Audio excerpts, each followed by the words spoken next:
eu decidi fazer um vídeo totalmente diferente e levemente polêmico. Então, nós estamos em dezembro, hoje é dia 3 de dezembro aqui pra mim, e nesse momento muita gente começa a pensar sobre o próximo ano.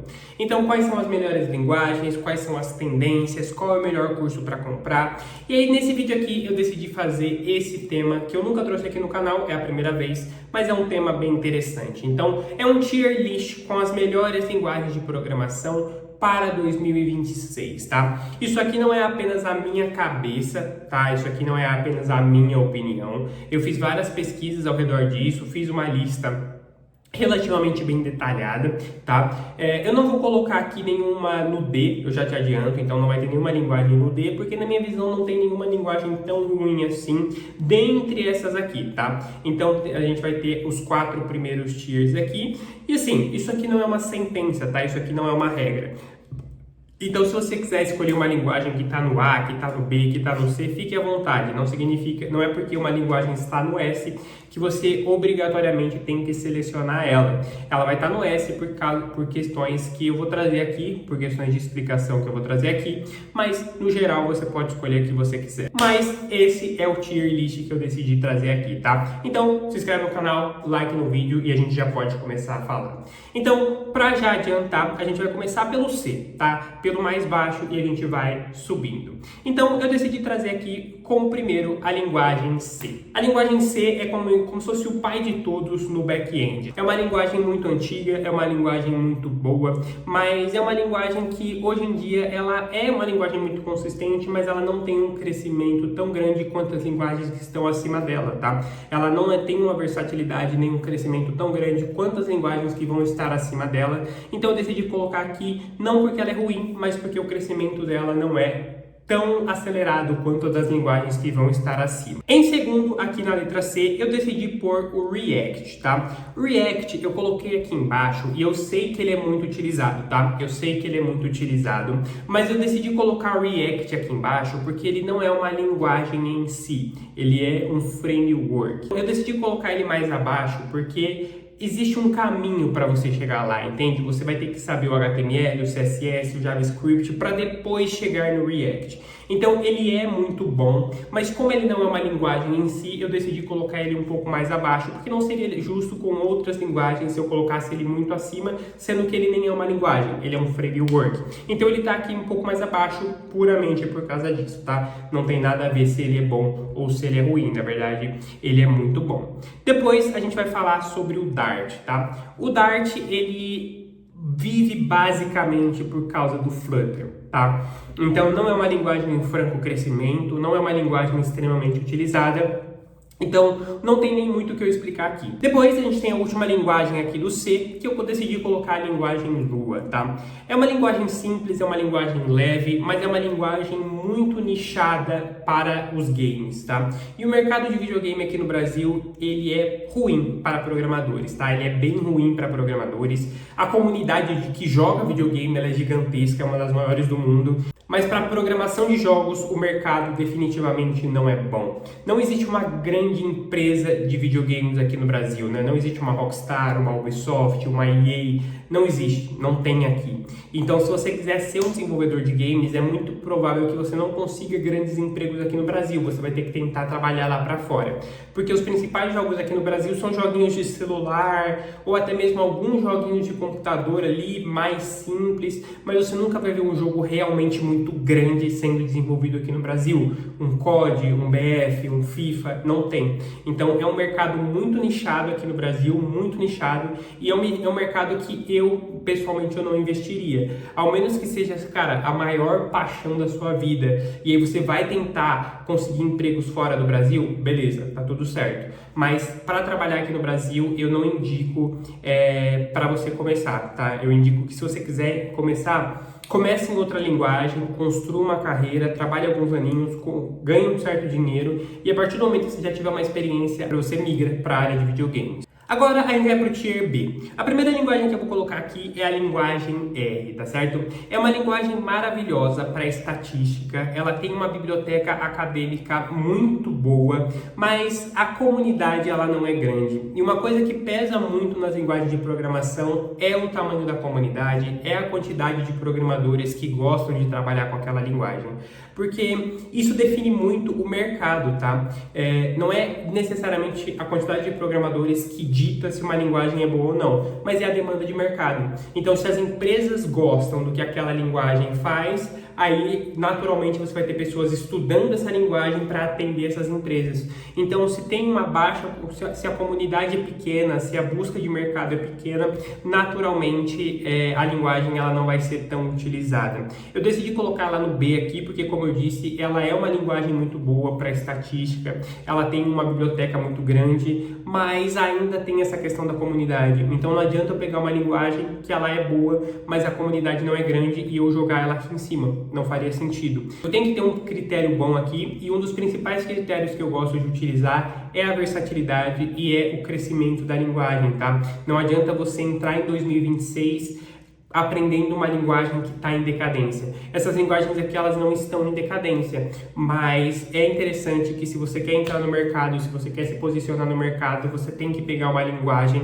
em franco crescimento para você conseguir entrar nessa onda, surfar essa onda, conseguir as suas vagas e ganhar o seu dinheiro, tá? Agora, a segunda linguagem, eu decidi colocar a Ruby, tá? É uma linguagem que ela já foi maior, tá? Ela já foi mais usada. Então, eu decidi colocar ela no B aqui, porque ela é aquela linguagem que ela tem as suas glórias no passado, entende? Ela já foi mais utilizada, ela ainda é bastante utilizada, ela ainda vive bastante, só que ela não está em franco crescimento. Como eu disse aqui, para 2026 você tem que pegar uma linguagem em franco crescimento, e a Ruby ela não está em franco crescimento, então eu decidi colocar ela um pouco aqui mais para baixo, tá? Eu não tenho grandes coisas para falar sobre essa linguagem, a única coisa é que ela está nessa questão de que ela já foi melhor, hoje ela não está mais no seu auge, então ela já caiu um pouco aqui no nosso tier list. Em outros momentos, se isso fosse feito, sei lá, 5 anos atrás, 10 anos atrás, talvez ela estivesse mais acima. Hoje, ela é um ranking B, certo?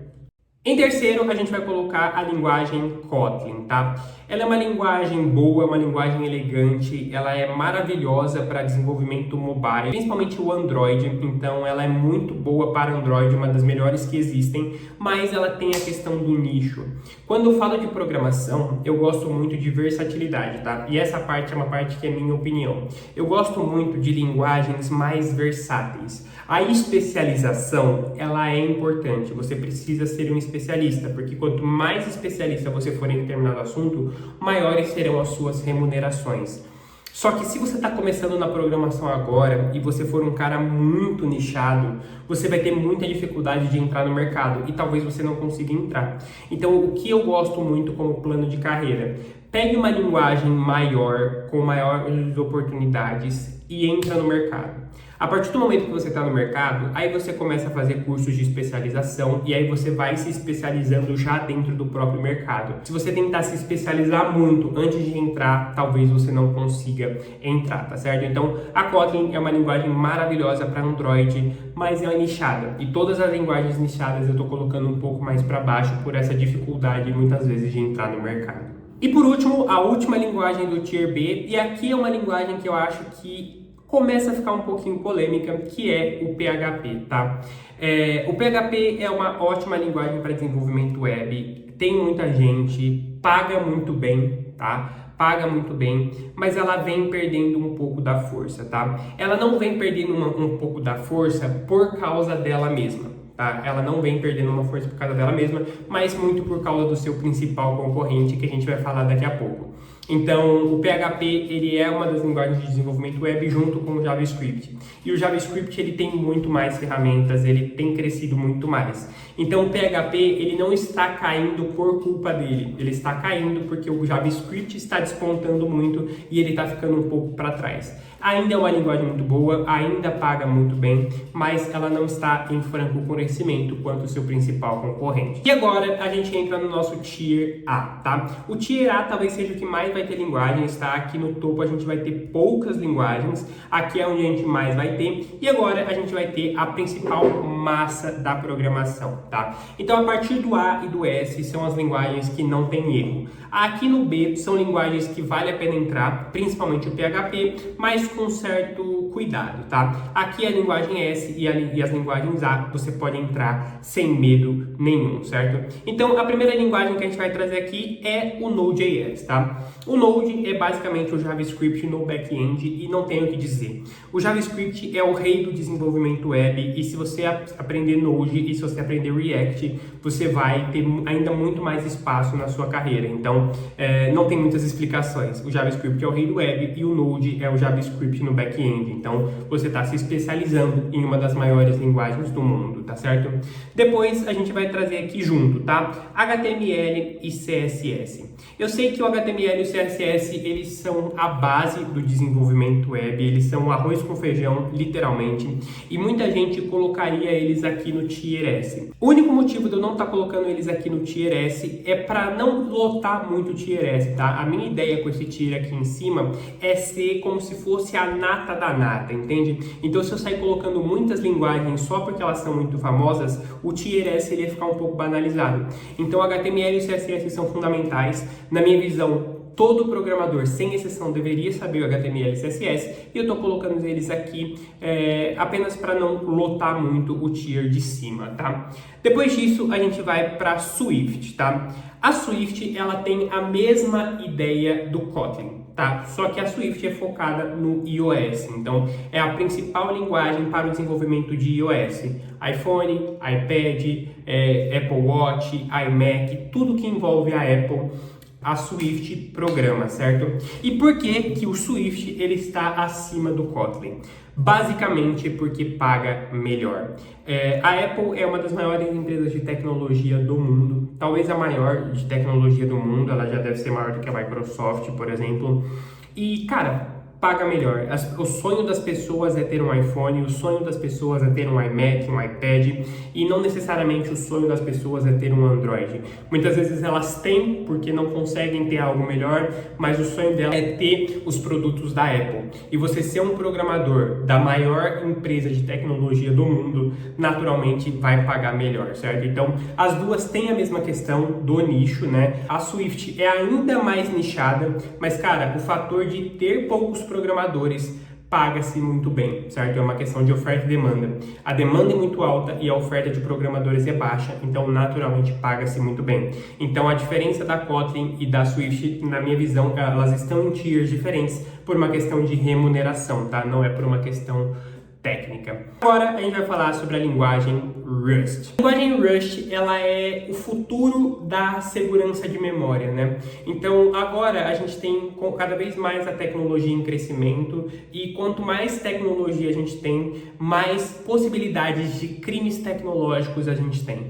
Então hackers, ataques cibernéticos, e a Rust é uma linguagem muito boa para cuidar da segurança da memória dos computadores. Ela é moderna, ela é rápida, ela é muito poderosa nesse sentido, só que ela exige muito estudo, não é uma linguagem muito simples. Coloquei ela aqui no Tier A por essa questão, então como ela é o futuro, eu estou colocando ela aqui numa previsão para 2026, então vale a pena você, se você quiser, vale a pena você investir em Rust, só que saiba, não é uma linguagem simples, exige muito estudo, tá? Mas, como sempre, tem a sua recompensa, então quanto mais difícil é você entrar numa área, geralmente mais ela vai te pagar lá na frente, tá certo? Talvez ela não te pague muito agora, mas daqui 2, 3, 4, 5 anos, ela pode te pagar muito bem. Depois a gente vai falar sobre o C#, tá? O C#, muita gente acha que tudo é a mesma coisa, tá? C, C#, C++, eles têm as suas diferenças, eles são muito parecidos, mas eles têm as suas diferenças, tá? O C#, ele tem um ecossistema muito sólido. Então você tem o Unity, você tem o .NET, e existem muitas e muitas vagas, tá? Então vale a pena pelo volume de vagas e pela complexidade não ser tão grande quanto das outras duas. Então, se você se interessa por Unity, se você se interessa por .NET, você vai ter muito espaço com o C#, tá certo? E depois, junto com ele, a gente tem o C++. O C++, ele já é outro esquema, porque assim, ele é performance pura, tá? performance pura. Só que, ao mesmo tempo, talvez dessas três, C, C Sharp e C++, é com certeza a mais difícil dessas três. Vale muito a pena, ela é indispensável para engenharia de software, para jogos e para sistemas mais complexos. Ela entrega muita performance, mas a principal barreira dela é a dificuldade. Ela é a mais difícil dessas três e comparado com outras linguagens que a gente está vendo aqui, ela está no top de linguagens um pouco mais difíceis, tá? Talvez ela não seja a mais difícil que tem, mas ela tá ali entre as mais difíceis, então assim, é a mesma coisa do Rust. É difícil entrar, mas uma vez que você entra, você consegue uma boa remuneração. E por último, a última que a gente vai trazer aqui é o TypeScript, tá? Eu sei que o TypeScript, ele é a evolução natural do JavaScript. Então, se você aprende o JavaScript e você evolui na carreira, naturalmente você vai chegar no TypeScript. Mas a minha ideia aqui é ser coerente. Então, se eu coloquei o Node.js aqui embaixo e eu coloquei o React aqui embaixo, não dá para eu colocar o TypeScript no Tier S, porque ele não é a linguagem em si. Todos eles vêm como um fruto do JavaScript. Então, ele é muito bom, vale muito a pena. Ele é a evolução natural do JavaScript, mas ele não é o JavaScript em si, ele não é o JavaScript vanilla. Então eu preciso ser coerente aqui e colocar ele aqui. Porque para mim não faz sentido colocar o JavaScript e o TypeScript no Tier S. Eu queria colocar apenas um dos dois. Na primeira versão eu tinha colocado no Tier S, mas depois eu revi e eu achei melhor colocar o TypeScript um degrau abaixo. Talvez dentre as linguagens aqui do Tier A, ela seja a que valha mais a pena. Junto com o Node ali, mas o cara que ele se envolve com JavaScript, geralmente ele se envolve com tudo. Então TypeScript, React, Node, ele meio que já domina tudo para se tornar um programador mais completo. Então eu coloquei aqui no Tier S porque eu coloquei aqui no Tier A, porque no Tier S a gente vai colocar a origem disso tudo, tá? E assim a gente finaliza o nosso Tier A e começa a entrar com as 4 linguagens aqui do Tier S. Então, o primeiro que eu decidi colocar aqui é o Java, tá? Eu sei que o Java tem a questão da complexidade, talvez seja a linguagem mais difícil que a gente tem aqui, mas o Java, ele nunca sai de jogo. O Java é aquele jogador que ele não sai de campo por nada. Então, ainda que ele seja complexo, ainda que ele seja robusto, ele ainda é um dos melhores sistemas que existem. Ela é uma das melhores linguagens que existem, tem um legado gigantesco e mesmo sendo uma das mais difíceis que existem, é o jogador que não sai de campo. Então não dá para eu colocar o Java em nenhum lugar aqui que não seja o Tier S, tá bom? Depois a gente tem a Go ou a Golang, tá? Nesse caso aqui eu sei que talvez em nome, em peso, ela não tenha o mesmo peso do que as outras linguagens do Tier S. Mas ela é uma linguagem muito boa para simplicidade e escalabilidade. E é o que a gente está vivendo hoje. Então a gente está na era das inteligências artificiais, as empresas estão buscando cada vez mais um crescimento gigantesco, acelerado, um crescimento acima de qualquer coisa, o crescimento acima de tudo. E uma linguagem simples e escalável é uma grande ferramenta. Então a linguagem Go, eu deixei de colocar lá no Tier S e na minha visão foi a mais difícil de colocar aqui, porque ela não tem um nome tão grande quanto as outras, né? O peso das outras é muito maior. Então, foi difícil colocá-la aqui e eu tô colocando ela em último, então ela é a última linguagem do Tier S e aí você discutivelmente poderia trocar a Go, o TypeScript, não tem problema nenhum, mas eu decidi colocar ela aqui por uma questão de escalabilidade. Hoje ela é a principal linguagem para infraestrutura e para serviços de alto desempenho, então eu decidi colocar ela aqui por questões técnicas, tá? Aqui ela está aqui puramente por questões técnicas, que é a mesma questão do TypeScript. Então você pode inverter as duas se você quiser, não faz diferença, tá? Depois, a nossa terceira linguagem, não tem como não dizer, o JavaScript, tá? Ele é o rei absoluto do desenvolvimento web, é a principal linguagem de front-end que existe. O JavaScript, ele se ramifica em várias coisas, então você desenvolve o TypeScript, o Node.js, o React.js. Então, assim, é uma linguagem que ela dá origem a muita coisa, ela dominou totalmente o front-end, ela dominou totalmente o desenvolvimento web. O PHP, em um momento, ele era o rei do desenvolvimento web, mas ele foi passado pelo JavaScript. E como eu te disse, o o PHP ele não caiu porque ele é ruim, ele é muito bom. Só que o JavaScript ele despontou tanto que ele acabou deixando o PHP um pouco para trás. Então, não tem como não dizer, cara, é uma das linguagens mais utilizadas do mundo. Assim como o Java, ele não sai de campo e é uma das melhores linguagens que existe. Não tem nem o que eu dizer aqui, a não ser é uma das melhores linguagens que existe e você nunca vai errar aprendendo JavaScript, certo? E aí, naturalmente, eu acabei não falando aqui, mas você vai se envolver com HTML, com CSS. Então, uma vez que você decide aprender JavaScript, você expande demais o seu horizonte de conhecimento, certo? E por último, a principal, a soberana, na minha visão, é o Python, tá? Eu sei que isso parece clubismo, porque eu tenho um canal de Python, mas definitivamente não é. Eu não coloquei o Python em primeiro porque eu tenho um canal. Eu tenho um canal porque o Python é o primeiro. É a linguagem mais versátil, mais simples, mais poderosa, mais fácil de se aprender, mais utilizada do mundo. Se você tivesse que aprender uma única linguagem para o resto da sua vida, aprenda Python. O JavaScript ele é maravilhoso para front-end, é a melhor linguagem que existe para desenvolvimento web. Mas é isso, entende? O JavaScript ele não é bom em ciência de dados, ele não é bom em inteligência artificial, ele não é bom em automações. E todas as linguagens elas têm as suas características. O Python não. Ele é bom em tudo. O Python é a melhor linguagem que tem para automações, para ciência de dados, machine learning, inteligência artificial, desenvolvimento web, ele vai muito bem. Django e Flask são frameworks maravilhosos. Então, assim, não tem motivo para você não aprender o Python. É a linguagem com o maior nível de crescimento, é a mais poderosa, é a mais tudo. Então, se você quer entrar na programação em 2026, a melhor linguagem, sem dúvida, sem questionamento, Python. A melhor linguagem de programação que existe atualmente. Então, se você quer se tornar um programador agora em 2026, se você quer entrar para a programação e quer se tornar um programador agora em 2026, sem dúvidas, o Python é a melhor opção. É a mais simples, é a mais rápida, é a mais poderosa, é a mais versátil. Não existem motivos para você não aprender Python. Então, sem mais, fico por aqui. Se inscreve no canal, like no vídeo. E se você tem interesse e quer se tornar um programador Python, aqui na descrição você vai ter o primeiro link para o Python Pro, um treinamento completo que vai te dar todo o conhecimento técnico e estratégico para você se tornar um verdadeiro especialista no Python e um especialista na maior linguagem de programação da atualidade. Então, sem mais, eu fico por aqui. Se inscreve no canal, like no vídeo e até a próxima.